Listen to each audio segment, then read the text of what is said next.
नमस्कार। Toppers club IAS academy में सभी छात्र छात्राओं का स्वागत है। मुख्य परीक्षा की तैयारी आप निश्चित कर रहे होंगे और डेली आंसर राइट कर भी रहे होंगे। ध्यान रखना, मेंस तो तभी निकलेगा जब आप ज्यादा से ज्यादा लिखेंगे। आज के टॉपिक में, आज के सेशन में हम दो प्रश्न हल करेंगे और ये दोनों चर्चा में भी है। और ध्यान रखिएगा, अभी जनवरी से लेकर आपके मेंस है का एग्जाम हो, उसके बीच में सदन में, इकोनॉमिक्स के क्षेत्र में, विदेशी क्षेत्र में जो भी सूचना बड़ी बनेगी वहां से प्रश्न बन सकता है। उसी में मैंने आज दो प्रश्न को डिजाइन किया है। अभी हाल ही में गठित खारा समिति का संक्षिप्त परिचय दीजिए। भारत में बीमा सुधार और उसके विकास की आवश्यकता को समझाइए। दूसरे प्रश्न में हम डिस्कस करेंगे IRDA विजन 2027 के उद्देश्य और महत्व। प्रश्न है कि IRDAI विजन 2047 के उद्देश्य और महत्व को समझाइए। आशा है आप इस सेशन का आनंद लेंगे। वीडियो अच्छा लगे तो इसको लाइक कर दीजिएगा और अपने मित्र तक भेज दीजिएगा। प्रश्न पहले समझ लें। अगर प्रश्न को आपने बच्चों समझ लिया, उसकी डायमेंशन को समझ लिया, आधी समस्या आपकी यही हल हो जाती है। भले आपके पास सीमित डेटा हो, सीमित नॉलेज हो, लेकिन अगर प्रश्न की प्रकृति आपको अगर समझ में आ गई बच्चों और आप उसको लिख ले गए तो समझ लीजिएगा आपके अच्छे नंबर आने की प्रबल संभावना रहेगी। कम से कम आप निराश तो नहीं होंगे। ठीक है, अब यहां पर प्रश्न देखें तो क्या पूछ रहा है कि अभी हाल ही में गठित खारा समिति का संक्षिप्त परिचय दीजिए। भारत में बीमा सुधार और उसके विकास की आवश्यकता को भी समझाइए। बीमा आप जानते ही हैं, बीमा को लेकर के अभी आजकल बहुत ज्यादा चर्चा है। सरकार भी विधेयक लाने वाली है, इसलिए चर्चा भी दिखाई दे रहा है। सुधार की भी आवश्यकता है। टेक्नोलॉजी का विस्तार हो रहा है, क्षेत्र बढ़ रहे हैं, दायरा बढ़ रहा है और विभिन्नता भी बढ़ रही है। जैसे अभी आप देखो, साधारण बीमा, गैर जीवन बीमा और आपका हेल्थ, ये 3-4 सेक्शन है जो अलग अलग गति से बढ़ रहे हैं और ये विविधता भी लाना है। तो सरकार ने खारा समिति का गठन किया है, इसीलिए ये सेक्शन चर्चा में है। और चूंकि आप जानते हैं कि बीमा जो है वो केंद्रीय सूची का विषय भी है और केंद्रीय सूची का विषय है तो वह थर्ड के लिए इंपोर्टेंट हो जाएगा। चलो बात कर लेते हैं। अभी आर्थिक सर्वेक्षण आपने देखा होगा। आर्थिक सर्वेक्षण 2025 में जो जो टॉपिक उठाए गए हैं, जो जो मुद्दे उठाए गए हैं, जो जो योजनाएं आई हैं, उनको तो आप हिज्र कर जाइएगा, रट्टा मार दीजिएगा। वहां से आपके नंबर अच्छे आएंगे और वहां से यही प्रश्न पूछा जाएगा। अब इसका हम सबसे पहले इंट्रो लिख लेते हैं। इंट्रो आप अपना अलग भी बना सकते हैं, लेकिन मैंने कोशिश की है कि आपको एक सार गर्भित इंट्रो दूं।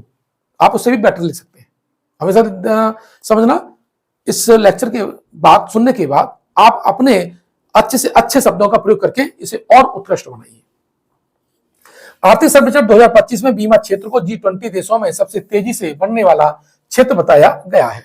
हालांकि कुछ चुनौतियों के कारण इस क्षेत्र की व्यापक समीक्षा की भी आवश्यकता है। इसके जवाब में सरकार ने बीमा क्षेत्र की समीक्षा के लिए दिनेश खारा की अध्यक्षता में एक समिति का गठन किया है, जिसका उद्देश्य विनियमों का आधुनिकीकरण करना, उपभोक्ता संरक्षण को बढ़ाना और निवेश को भी बढ़ाना है। जानते हैं क्योंकि FDI का सेक्टर बढ़ रहा है, फॉरेन डायरेक्ट इन्वेस्टमेंट और विदेशी कंपनियां, निजी क्षेत्र इस सेक्टर में आना चाहता है, तभी इसका विस्तार होगा। सब कुछ तो सरकार के भरोसे भी नहीं हो सकता है, कुछ चीजें निजी क्षेत्र को भी सौंपनी पड़ेगी, तो स्वाभाविक उसका दायरा बढ़ाना पड़ेगा।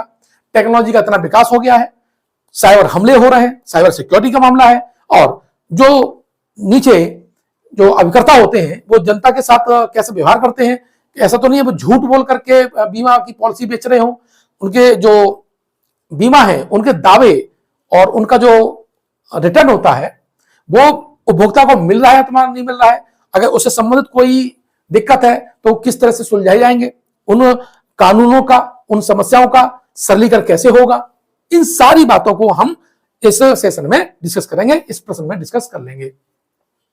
अगर थोड़ा सा इंट्रोडक्शन के रूप में देख लीजिएगा, मैंने इसलिए लिख दिया है, इसके कुछ पॉइंट आप ऐसे डायग्राम बना करके आप लिख सकते हैं। तो ये जब डायग्राम बना होगा तो जो एग्जामिनर है जब वो देखेगा, जो कॉपी चेक करने वाला होगा, जांच करता होगा, वो देखेगा तो एक अच्छा उसके ऊपर इंप्रेस होगा, मतलब प्रभाव पड़ेगा उसके ऊपर। हिस्ट्री की बात करें तो आप जानते हैं कि बीमा के क्षेत्र में बाबा साहब डॉक्टर अंबेडकर का बहुत बड़ा योगदान था, और वो बीमा के क्षेत्र में काफी सुधार चाहते भी थे और बीमा की उपयोगिता भी जानते थे। इसीलिए उन्होंने अपने आर्थिकी के विचार में बीमा को एक अहम रोल माना है, बीमा को अहम बिंदु माना है। 1938 की बात करें तो 1938 में बीमा अधिनियम आया था और बीमा क्षेत्र को विनियमित करने के लिए ब्रिटिश भारत के दौरान इसे पारित किया गया था। अब यह IRDAI के माध्यम से बीमा उद्योग के कामकाज के लिए कानूनी ढांचा प्रदान करता है। यह अधिनियम भारत में बीमा पॉलिसियों के प्रकारों को परिभाषित करता है, जैसे जीवन सामान्य और स्वास्थ्य बीमा, यानी जीवन के लिए अलग, सामान्य बीमा के लिए अलग और स्वास्थ्य बीमा के लिए अलग। जैसे यह हेल्थ और जीवन पॉलिसी है, लेकिन आपका गाड़ी का भी बीमा होता है, ये सामान्य बीमा में आएगा। हेल्थ के लिए स्पेशल है तो वो हेल्थ में आ जाएगा, स्वास्थ्य बीमा हो जाएगा। 1956 में क्या हुआ, जैसे जैसे हम आजाद हुए, हमारा दायरा बढ़ता हुआ और सरकार ने निर्णय लिया कि जो जीवन बीमा है, यानी 1956 में LIC, ठीक है, इसका हमने राष्ट्रीयकरण कर दिया था। 1972 में सामान्य बीमा का भी राष्ट्रीयकरण किया गया। 1999 में भारतीय बीमा विनियामक और विकास प्राधिकरण की स्थापना की गई, जिससे इस क्षेत्र को निजी अभिकर्ताओं के लिए प्रशस्त कर दिया गया और निजी क्षेत्र की आने वाली समस्याएं को भी इसके माध्यम से सुलझाया गया। तो 2015 की घटना बहुत इंपॉर्टेंट है। FDI सीमा इसमें बढ़ाकर के 49% कर दी गई, जो 2021 में 74% कर दी गई है। लेकिन ये आपको जानना जरूरी है, यहां नहीं तो किसी और प्रश्न में, अर्थव्यवस्था के किसी और प्रश्न में ये सारा डेटा आपको काम दे सकता है, इंटरव्यू में आपको दे सकता है काम। अब 2025 का आर्थिक सर्वेक्षण आया है और 2025 के आर्थिक सर्वेक्षण में कुछ चिंताएं व्यक्त की गई हैं, कुछ उम्मीदें भी लगाई गई हैं। बढ़ते डिजिटलीकरण, बढ़ते जोखिम, वैश्विक बाजार की प्रवृत्ति के कारण आगे के सुधारों की आवश्यकता पर प्रकाश डाला गया है, और ये कहां डाला गया है, 2025 में। यानी विश्व स्तर का जो आपका जो ढांचा है, विश्व स्तर की जो पॉलिसी है, वो जिस तरह से वहां पर बीमा काम करता है, वैसे ही भारत में भी ये दायरा, इस दायरे में काम हो, ये चिंता और ये बिंदु 2025 के आर्थिक सर्वेक्षण में दिखाई देते हैं। बात करें बीमा सुधार की आवश्यकता की, क्यों, आखिर ये आवश्यकता क्यों पड़ी? जैसे जैसे जागरूकता बढ़ रही है, डिजिटल नॉलेज बढ़ रही है, लोग अपने हेल्थ के लिए, अपने बिजनेस के लिए भी जागरूक हो रहे हैं, तो इससे इसका दायरा भी बढ़ा है। लेकिन कुछ प्रवृत्तियां नकारात्मक भी देखने को मिली है, तो चिंता क्या होना स्वाभाविक है। अल्प बीमा पहुंच और घनत्व, देखिए बीमा पहुंच वित्त वर्ष 2023 में 4% था और 2024 में थोड़ा सा कम हो गया है। यह बड़ा डेंजर जोन था, चिंता होना स्वाभाविक था, जो वैश्विक औसत से कम है। विनियामक अंतराल और सरलीकरण की आवश्यकता, जीवन, गैर जीवन और स्वास्थ्य बीमा, ठीक है, इनको अलग अलग सेक्शन में विनियमित किया जाना चाहिए। अभी एक ही ढर्रे पे चल रहे हैं, इससे थोड़ा क्लैरिफिकेशन होगा, सरलीकरण होगा। दावों के त्वरित निपटान होना चाहिए। जैसे कोई व्यक्ति है, अब उसको बीमा है और उसका दावा करता है, उसे ऑफिस चक्कर न लगाई जाए, है ना, तत्काल प्रभाव से उसका दावा, जो जिसके लिए उसने प्रीमियम दिया है, जिस लाभ के लिए, जिस उद्देश्य के लिए उसने प्रीमियम भरा है, और वो उसे मिलना चाहिए। बेहतर उपभोक्ता शिकायत निवारण, मैंने जी अभी बताया, ज्यादा से ज्यादा, चूंकि कोई भी आप नियम बनाइए, कानून बनाइए, संस्था बनाइए, और अगर वो पब्लिक से जुड़ी है तो शिकायत तो आएगी ना, तो उसका निराकरण करना बहुत जरूरी है। ये मैनेजमेंट कैसा है, इसीलिए बेहतर उपभोक्ता शिकायत निवारण और बढ़ी हुई डिजिटल सुरक्षा की भी आवश्यकता है। उभरते जोखिम और साइबर सुरक्षा चुनौतियां की बात कर लें तो जलवायु की परिवर्तन, भू राजनीतिक अनिश्चितताएं और साइबर खतरे जोखिम प्रबंधन को नया रूप दे रहे हैं। अब देखिए, ये तो आप जानते ही हैं, पूरा डिटेल इसमें आप लिख सकते हैं, मैं यहाँ वीडियो ज्यादा लंबा नहीं करूंगा। डिजिटल धोखाधड़ी बहुत ज्यादा हो रही है, साइबर सिक्योरिटी भी आपका इसीलिए सिलेबस में भी आया है और सरकार लगातार इस पर काम भी कर रही है। तो डिजिटल धोखाधड़ी, गलत बिक्री प्रमुख उपभोक्ता चिंताओं के रूप में उभरी है। लोग बताते कुछ और है, पॉलिसी कुछ और होती है और बेच देते हैं केवल कमीशन के लिए। ये भी एक नई चुनौती समझ में आई है। अब जनता अनपढ़ है या उसके वित्तीय नॉलेज ज्यादा नहीं है, तो लच्छेदार बातें करके जो एजेंट होते हैं वो बीमा बेच देते हैं। उनकी में प्रायोरिटी है कि मैं कैसे ज्यादा से ज्यादा बीमा बेचूं और मेरा कमीशन मिल जाए। ये भी एक नई चुनौती आई है। नवाचार, निवेश को बढ़ावा देना। अब तकनीकी जो प्रगति हुई है, एआई का, ब्लॉकचेन का और इंश्योरटेक का, तो इनके लिए एक हमें विनियामक ढांचे की भी आवश्यकता है जो नवाचार को बढ़ावा दे सके। क्षेत्र में विदेशी निवेश को विनियमन करना है हमें और उसको आसान करना है, इसकी भी हमारी आवश्यकता है। ग्रामीण और एमएसएमई कवरेज का विस्तार है। देखो, जैसे जैसे हमारी अर्थव्यवस्था बढ़ रही है, ग्रामीण अर्थव्यवस्था बढ़ रही है, विलेज इकोनॉमी बढ़ रही है, तो स्वाभाविक है इसका दायरा भी बढ़ेगा। अब यहां पर एक बात बहुत महत्वपूर्ण है, जिसमें प्रधानमंत्री फसल बीमा योजना और आयुष्मान जो भारत जैसी सरकारी योजनाएं हैं, और इन्होंने कवरेज का विस्तार किया है, लेकिन निजी क्षेत्र की भागीदारी अभी तक क्या है, बीमा के क्षेत्र में सीमित है। तो इसलिए ग्रामीण और एमएसएमई कवरेज का भी विस्तार करना होगा और निजी क्षेत्र को भी ये क्षेत्र ऐसा बनाना है ताकि निजी क्षेत्र भी इसमें प्रमुख भूमिका अदा कर सके, तभी तो विस्तार होगा। एमएसएमई, गिग वर्कर्स, ग्रामीण समुदायों के लिए माइक्रो इंश्योरेंस को अनुकूलित नीतियों की भी आवश्यकता है। अब यहां पर एक वर्ड है माइक्रो इंश्योरेंस, इनको भी अनुकूलित करने की आवश्यकता है। आगे की राह की बात करें तो हमें क्या चाहिए, एक तो हमें तो विनियामक आधुनिकीकरण चाहिए, यानी सभी क्षेत्रों में एक रूपता के लिए IRDAI दिशा निर्देशों को सरल बनाना, तेजी से दावा निपटान के लिए उपभोक्ता संरक्षण कानूनों में सुधार करना। ये किसमें, हमारी जो संस्था है IRDAI है, उसमें सुधार करना ही पड़ेगा। बीमा की जो पहुंच है उसको बढ़ाना पड़ेगा, यानी ग्रामीण क्षेत्रों में, एमएसएमई में, गिग वर्कर्स में है, उनके लिए भी नए बीमा उत्पादों को बनाना पड़ेगा। उन्हें इन बीमा उत्पादों को उन तक पहुंचाना भी पड़ेगा ताकि उनके होने वाले जोखिम, उनकी लाइफ के जोखिम, उनके बिजनेस के जोखिम और उनके हेल्थ के जोखिम का जो है उनको न्यूनतम, मतलब उनकी हानि न्यूनतम हो, है ना। इसके लिए तो बीमा ही होता है। जागरूकता बढ़ाने के लिए वित्तीय साक्षरता कार्यक्रमों को भी मजबूत करना है। साइबर सुरक्षा, ये तो जानते ही आजकल बहुत ज्यादा धोखाधड़ी होने लगी है। आप फोन पे देख रहे होंगे तो मैसेज सरकार लगातार कर रही है। तो ऐसा नहीं कि बीमा के क्षेत्र, बीमा जो क्षेत्र है वो इससे प्रभावित नहीं हुआ, सारे क्षेत्र से प्रभावित हुए। साइबर सुरक्षा और डिजिटल निगरानी को मजबूत करना। डिजिटल बीमा के लिए मजबूत साइबर सुरक्षा मानदंड स्थापित करना। एआई संचालित समाधानों का उपयोग करके धोखाधड़ी का पता लगाने में सुधार करना। इंश्योरटेक और इनोवेशन को प्रोत्साहित करना है। तकनीकी संचालित बीमा स्टार्टअप के लिए अनुपालन को सरल बनाना और उपयोग आधारित और एआई संचालित बीमा मॉडल को बढ़ावा देना है। बात करें निवेश आकर्षित करना और बाजार प्रतिस्पर्धा में सुधार करना, यह भी आज की आवश्यकता है। इसीलिए हमने एफडीआई का जो % है वो बढ़ाया है। ठीक है, वैश्विक खिलाड़ियों को आकर्षित करने के लिए एफडीआई नीतियों को और उदार बनाना। ठीक है, इसमें हम खिलाड़ी की बजाय वैश्विक निवेश, ये वर्ड ज्यादा चलेगा, ये काट दीजिएगा। वैश्विक निवेश को आकर्षित करने के लिए एफडीआई नीतियों को और उदार बनाना है। सार्वजनिक और निजी बीमा कंपनियों के बीच समान अवसर सुनिश्चित करना भी होना चाहिए। निष्कर्ष के रूप में हम लिख सकते हैं कि बीमा क्षेत्र की समीक्षा करने वाली समिति भारत के बीमा परिदृश्य में सुधार की दिशा में एक महत्वपूर्ण कदम है।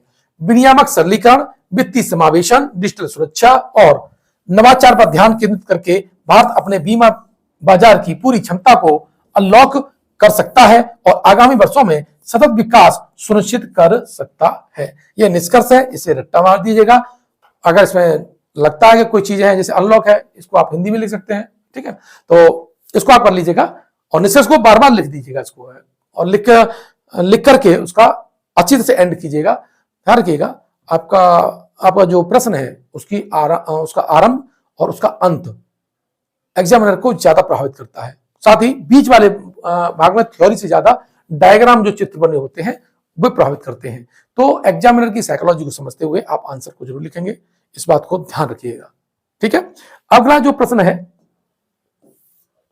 वो क्या है, वो है IRDAI विजन 2047 के उद्देश्य और महत्व को समझाइए। ठीक है, आप जानते हैं IRDAI यानी भारतीय बीमा विनियामक और विकास प्राधिकरण। ठीक है, तो देखिए यहां पर आप जो इसका इंट्रो है वो देखिए।